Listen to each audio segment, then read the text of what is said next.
Welcome back to Cellar Chats here at the Second Glass. My name is Chris.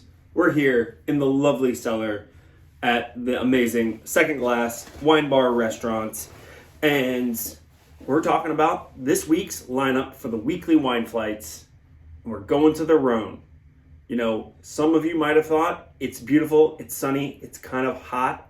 Actually, it is hot outside. It's feeling like full-on summer. Maybe we're going to go all the way to Provence and do that, but not yet. It's going to happen soon, but we're going to take a little stop off in the Rhone and have some really fun, fresh wines, easy drinking red, and we're going to have a good time.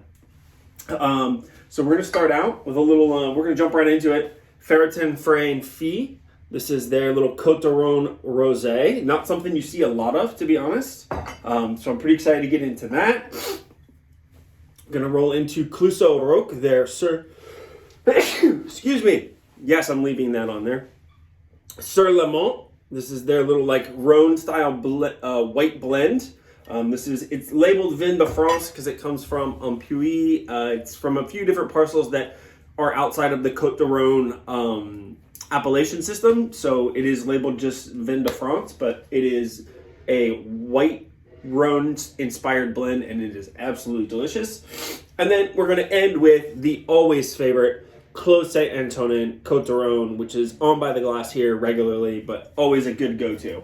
So let's jump into it. So we're obviously mostly in the Southern Rhone. You know, the second wine. Those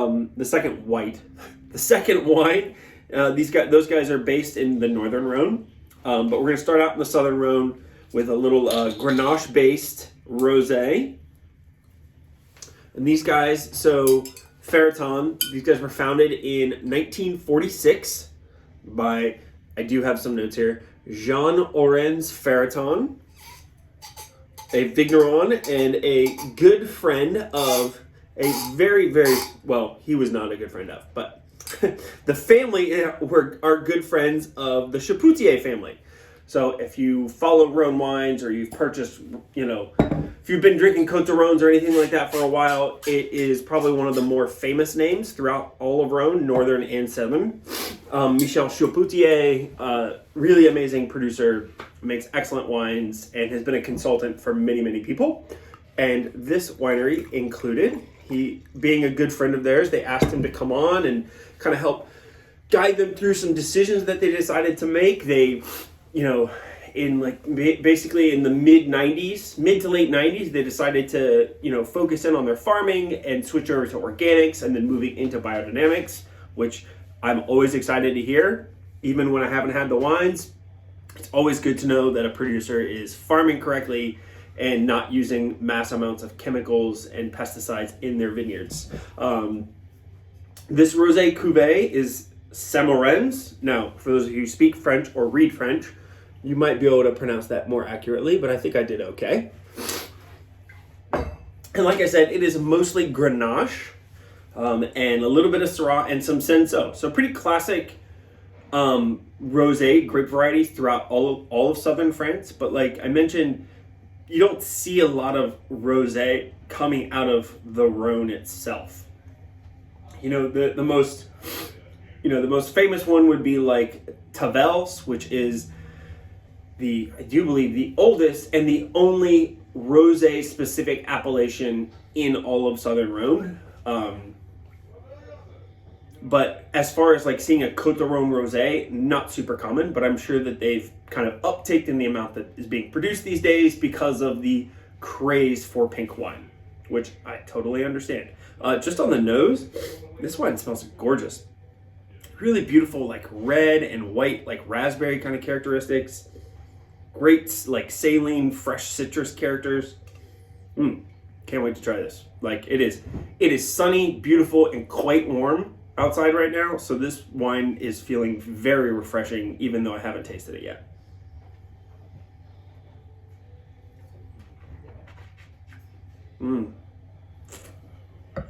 Yeah.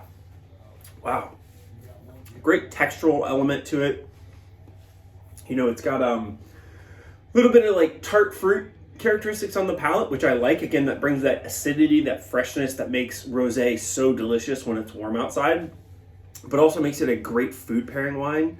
You know, for me, I'm going a little like arugula salad with some strawberries and a little goat cheese. I think would be incredible with this. But you know, you be the decider. You come try it and tell me what you think it should go with. I think that's more fun, because you guys can listen to me jammer on for hours.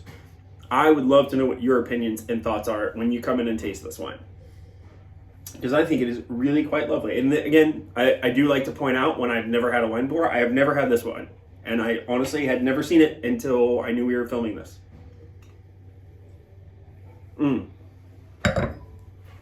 That is beautiful, refreshing, all the things you want from a good rosé with a good structure to hold up to food. So again, that is the Ferraton Côtes-du-Rhône Rosé Samorëns. All right, moving into white. Now, I know I said that rosé is super uncommon, or as far as I know, you don't see a lot of rosé Côtes-du-Rhônes. And the other thing that you really don't see is Rhône whites. And this is for a multitude of reasons. One, they tend to be a little bit difficult to enjoy early on. That's just like the nature of the beast. The grape varieties that are super common here, Marsanne, Roussanne, and Viognier, are the most popular, most widely planted white varieties. They just need time in the bottle. They tend to be very closed. They tend to not showcase all of the characteristics that make wine enjoyable up front. So you just don't see them. They don't get a lot of market share because there's not a lot of demand for them. The other thing is that they tend to be wildly expensive. And part of that has to do with they are much harder to grow in this region. It requires a little more care and dedication to make these wines. And again, there's not much of it. So the cost of the fruit is much more. But this little amazing producer, this is Clusel-Roch. They label this Maison Clusel-Roch. So whenever there's in France at least, whenever there's a domain, and if they have Maison labeled wines, that means that the Maison is where they are using they're purchasing fruit from different vineyards. Clusel-Roch is based in Côte-Rôtie. They make exceptional Syrah bottlings.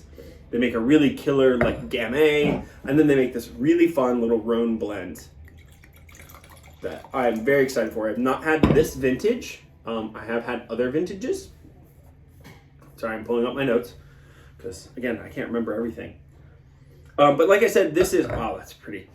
This is mostly Roussanne is the base grape variety, Roussanne and Viognier, which are two of the three what I would call king varieties of Rhône Blanc, Rhône white wines. The other one would be Marsanne. And then it also has a little bit of Altesse and Claret. So Altesse, you see a little bit throughout the Rhône, but you actually find it more in the Savoie region, where it kind of plays second fiddle to Jacquard, which, we're in the Rhône. Let's pretend we're in the Rhône. So we're in the Rhône here, and you've got basically Beaujolais up here. Savoie is kind of over in this direction where like the Alps are, closer to Switzerland. So a pretty classic variety there. It's very fresh, very lively, very easy drinking. And then Claret kind of does the same thing. Claret is found throughout Provence. It's the base for a lot of Provence Blancs. And it brings a lot of freshness and lightness. Viognier and Roussanne are fairly heavy, thin-skinned grapes that add a lot of weight and texture. And they also have a lot of floral characteristics to them. Whereas this Altesse and the Claret are going to bring liveliness and freshness. So just based on that combination of grapes, you can kind of look at it and go, oh, this is a Rhône white that might actually be really delicious upon release. Because even though it has that Roussanne Viognier base, which oftentimes needs some time to really mellow out and flesh out and become beautiful and enjoyable, it's got some lighter, fresher wines that bring a lot of upfront intensity that could really lift this wine, which, again, I think it does. So let's get into it. I mean, on the nose, it is, wow. It's kind of like nutty, a little bit of apricot fruit.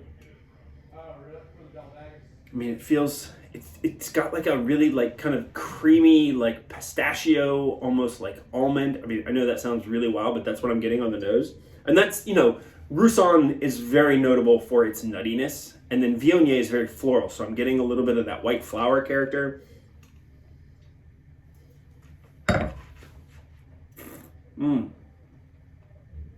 Wow. And then on the palate, it just like kind of like bursts out over the palate. If you ever remember, if you ever had, like, do you remember those candies from maybe like 15, 20 years ago? They were called Gushers.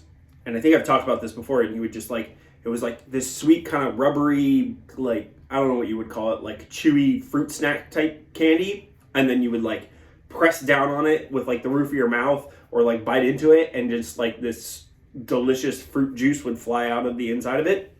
This kind of does that, like comes back on your palate and it just like explodes across your palate with like flavor and texture and mouthfeel. It is absolutely stunningly delicious. I have nothing else to say about this other than that it is so good.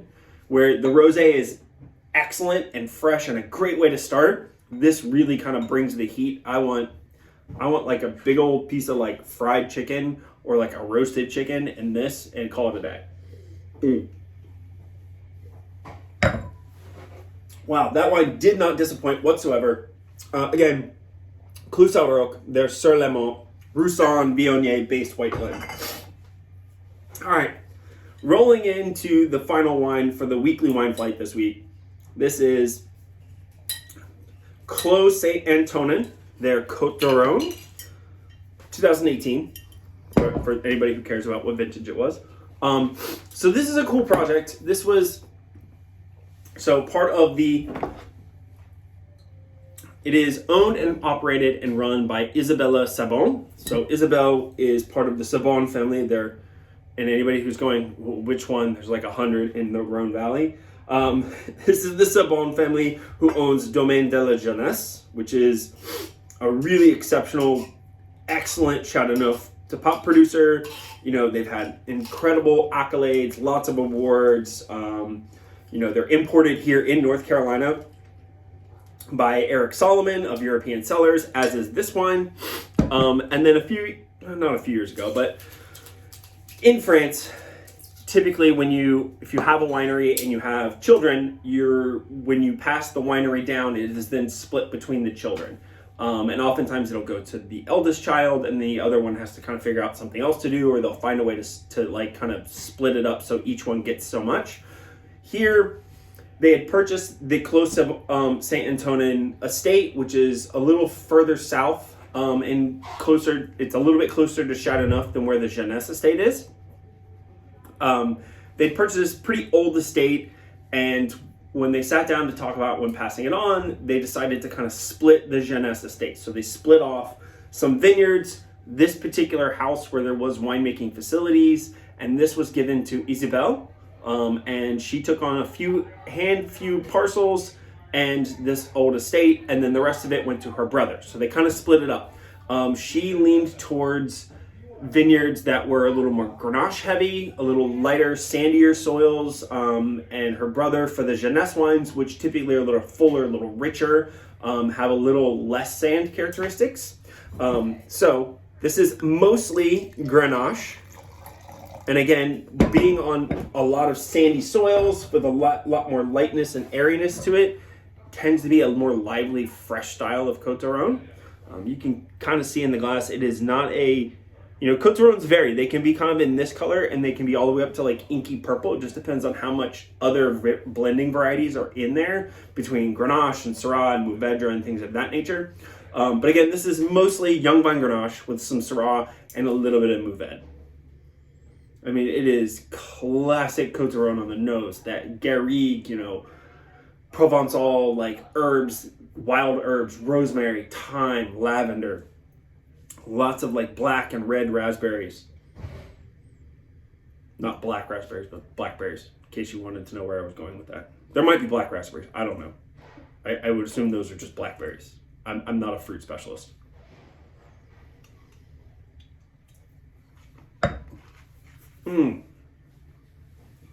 Wow. Peppery, textural, lots of great acidity. This is done, it's fermented, and I do believe fermented and aged almost entirely in concrete. It might be done a little bit in neutral oak, but I know most of the fermentation takes place in concrete. So you just get a very clean, rounded mouthfeel that doesn't feel, you're getting a pepperiness from the Syrah and from the Mourvedre, but you're not really getting that spice from the oak, which I really enjoy, especially as we're going into warm months. Obviously, it's very hot outside.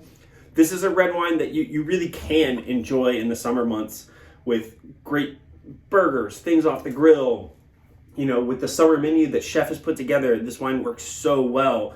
And it doesn't hurt to have like a slight chill on it. I'm drinking it, I'd say this is probably, give or take, maybe 69 degrees, which is not awful. No, not 69 degrees. That would be like hot, sorry. It's like probably closer to like 62. I wouldn't mind this with a little bit of a chill, maybe down to like 58. I think it would just kind of like flesh out the fruit, but it is delicious right now.